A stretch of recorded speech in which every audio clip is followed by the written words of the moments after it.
Students, मैं हूं miss Sadia Naqvi. उम्मीद है कि आप तमाम लोग खैरियत से होंगे, अपना बहुत ख्याल रख रहे होंगे। स्टूडेंट्स, आज हमने उर्दू का काम करने के लिए सबसे पहले उर्दू की कॉपी 1 को खोलना है, अपनी डेट को राइट करना है। आज डेट है 18/1 यानी 18/1। क्लास वर्क आज दिन है पीर का। हमने इस तरीके से अपने पेज को रेडी करना है। आज जो हम काम करेंगे वो है जे से 5 अल्फाज बनाएं। हमने अपनी कॉपी को इस हेडिंग के साथ लिख कर पहले रेडी करना है, इसी फॉर्मेशन के साथ। इसी तरह जैसे टीचर ने आपको नुक्ते डाल के बताए हैं कि किस किस जगह कौन सा नुक्ता आना है, इसी तरीके से आपने अपने पेज को रेडी करना है। आज जो हम जे से 5 अल्फाज बनाने लगे हैं, सबसे पहले हम उसको लिखना शुरू करते हैं। आपको पता है जे से बच्चों को अल्फाज बनाने में थोड़ी सी मुश्किल का सामना करना पड़ता है, उनको समझ नहीं आता कि इससे क्या वर्ड बनेगा। इसलिए मैंने सबसे आसान जो वर्ड्स हो सकते हैं मैंने वो आज के लिए सेलेक्ट किए हैं कि आज आपको वो बनाना सिखाऊंगी। सबसे पहला वर्ड जो हम जे से बनाएंगे वो है ज़र। आपको मैंने ये बताया था कि रे की जितनी भी फैमिली है वो अपने से आगे किसी लफ्ज़ को जोड़ती नहीं है, और अपने से पहले जोड़ लेती है लेकिन अपने से आगे नहीं जोड़ती, इसलिए जे और रे आपस में जुड़ेगा नहीं। इस ज़र का मतलब होता है पैसा, दौलत। और ये लफ्ज़ वैसे अपनी आम ज़बान में हम ज़रा कम ही यूज़ करते हैं, इस्तेमाल करते हैं, इसलिए इतना पता नहीं होता लोगों को कि ज़र का मतलब क्या होता है। लेकिन ज़र का एक्चुअली मतलब होता है पैसा या दौलत। उसके बाद जो हम दूसरा लफ्ज़ आज का इस्तेमाल करेंगे जे से, वो है ज़र्द। इसको भी लिखना बहुत आसान है। जैसे हमने ज़र्द लिखा, इस तरह ज़र्द लिख के आगे दाल लगा दिया तो ये बन गया ज़र्द। ज़र्द कहते हैं पीले रंग को, कि जो कुछ थोड़ा सा डार्क में आ जाता है उसको बोलते हैं ज़र्द। जैसे मेरे इस वक्त जो डेस्क का कलर है वो भी ज़र्द रंग है, इस तरीके से। तो ज़र्द रंग कहते हैं पीले को, और ये भी हम बोलने में ज़रा कम ही इस्तेमाल करते हैं, इसलिए लोगों को इतना ज़्यादा पसंद मतलब पता नहीं होता कि ज़र्द किसको कहते हैं। लेकिन आगे जो मैं अब आपको लफ्ज़ बताने लगी हूँ उससे आपको थोड़ा सा अंदाज़ा हो जाएगा कि ये आपको पता चल जाएगा कि अच्छा ज़र्द रंग किसको कहते हैं। नेक्स्ट वर्ड हमारा है ज़रदा। आपने देखा होगा वैसे तो ज़र्दे में बहुत सारे कलर्स इस्तेमाल होते हैं, लेकिन ज़्यादातर लोग जो ज़र्दा खाते हैं वो होता है येलो कलर का। इससे आपको पता चल जाएगा कि ज़र्द जो है वो येलो कलर को ही कहते हैं। तो ज़रदा जो है वो एक्चुअली एक मीठी डिश है जो मीठे चावलों की को कहते हैं, और येलो कलर की ज़्यादातर बनाई जाती है, इसलिए उसको ज़रदा बोलते हैं। इसमें बहुत सारे ड्राई फ्रूट्स भी डल रहे होते हैं। तो ज़रदा लिखना भी बहुत आसान है। जिस तरह हमने ज़र्द लिखा है इस तरह ज़र्द लिख कर आगे गोल हेर डाल देंगे तो हमारा बन जाएगा ज़रदा। उसके बाद जो हमारा चौथा लफ्ज़ है आज का वो है ज़ेर। ज़ेर कहते हैं, एक ज़ेर का मतलब होता है नीचे करना, और दूसरा ज़ेर जो हमारा अरबी में अराब इस्तेमाल होते हैं उसको बोलते हैं ज़ेर। एक नीचे इस तरीके से कोई एक छोटी सी लाइन होती है स्लैश की तरह, उसको बोलते हैं ज़ेर। और उसका मतलब होता है कि जो भी लफ्ज़ के जिस भी लफ्ज़ के नीचे वो ज़ेर आ रहा है उसकी साउंड को थोड़ा छोटिए की तरह निकाला जाता है, जैसे ई करके निकाला जाता है, जिससे पता चलता है कि इस लफ्ज़ में ज़ेर का इस्तेमाल किया गया है।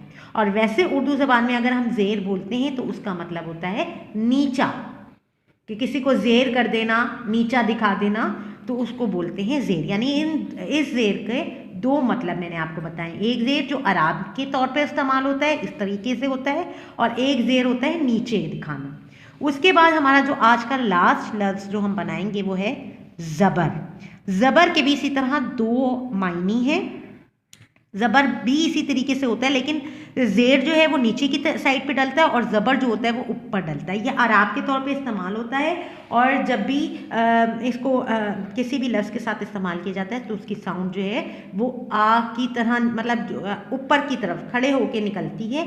और ये जो लोग कुरान पाक पढ़ते हैं या जिन्होंने सिपारे शुरू किए हुए हैं पढ़ना, उनको बहुत अच्छे से तरीके से पता है कि ज़ेर का इस्तेमाल जहाँ किया जाए वहाँ क्या अल्फाज के साउंड निकलती है, और जहाँ ज़बर का इस्तेमाल किया जाए वहाँ क्या साउंड निकलती है। और दूसरा ज़बर का मतलब जो हमारी उर्दू ज़बान में किया जाता है वो है किसी के ऊपर, जैसे ज़ेर का मतलब होता है नीचे, तो ज़बर का मतलब होता है ऊपर होना। तो ये अराब के ज़रिए भी आपको बता दिया जाता है ज़ेर हमेशा नीचे डलता है और ज़बर जो होता है वो हमेशा ऊपर डलता है। एक दफ़ा से हम अपने दोबारा से ये अल्फाज को पढ़ लेते हैं। सबसे पहले हम पढ़ेंगे जे से 5 अल्फाज बनाएं।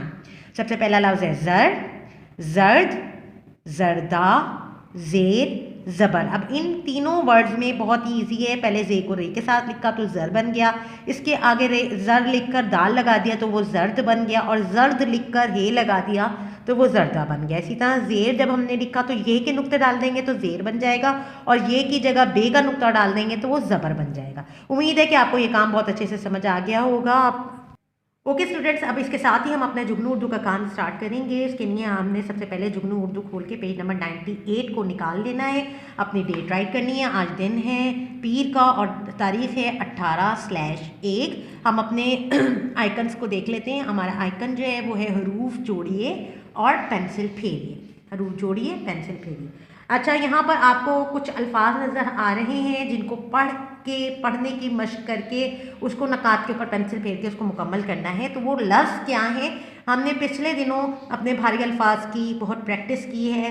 अलिफ के साथ जोड़ना, वाव के साथ, छोटी है और बड़ी है के साथ। तो आज इस पेज पे जो हम प्रैक्टिस करेंगे वो अलिफ और छोटी के साथ भारी अल्फाज का मिलके जो अल्फाज बनते हैं उसकी प्रैक्टिस करनी है। हम उसको एक दफ़ा पढ़ लेते हैं, उसके बाद आपने उसको पेंसिल फेर कर नकात पे उस लफ्ज़ को मुकम्मल करना है। सबसे पहला लफ्ज़ है भ आ भा। यहाँ पे अलिफ के साथ इस्तेमाल हुआ है भारी लफ्ज़ भ आ भा, ग आ गा, भागा। भागा आपको पता है भागने को कहते हैं। जैसे बच्चे भी बड़े भी अक्सर भागते हैं तो उसका वो वर्ड जो है वो हमारा स्टार्ट जो होता है वो भारी लफ्ज़ से होता है। भ आ भा, ग आ गा, भागा। फ आ फा, ड़ आड़ा, फाड़ा। फाड़ा इंग्लिश में कहते हैं टीयर करने को, और फाड़ा जैसे कोई पेज फाड़ दिया, कोई कपड़ा फाड़ दिया, उसको बोलते हैं फाड़ा। उसके बाद अगला लफ्ज़ जो है हमारा वो छोटी ई के साथ इस्तेमाल हो रहा है। मतलब है वैसे वो अलिफ के साथ जुड़ा हुआ, लेकिन उसमें छोटी ई का इस्तेमाल हुआ है। तो वहाँ पे हमने कैसे साउंड निकालनी है वो बताती हूँ आपको। थ आ था, लि ईली, थाली। थ आ था, लि ईली, थाली। थाली बोलते हैं किसी भी प्लेट को जिसके फैली हुई प्लेट होती है जिसके अंदर हम बहुत सारी चीज़ें रख सकते हैं। फ्रूट्स भी रख सकते हैं, कोई वेजिटेबल रख सकते हैं, रोटी रख सकते हैं, कुछ भी किसी भी चीज़ के लिए इस्तेमाल की जा सकती है, उसको बोलते हैं थाली।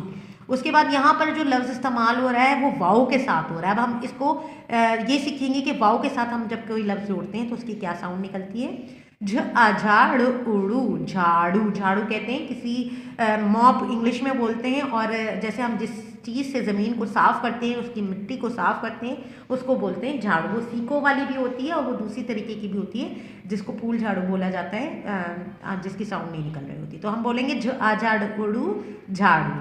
फिर हमारा नेक्स्ट वर्ड है ध आ धा, ग आगा, धागा। ध आधा, ग आगा, धागा।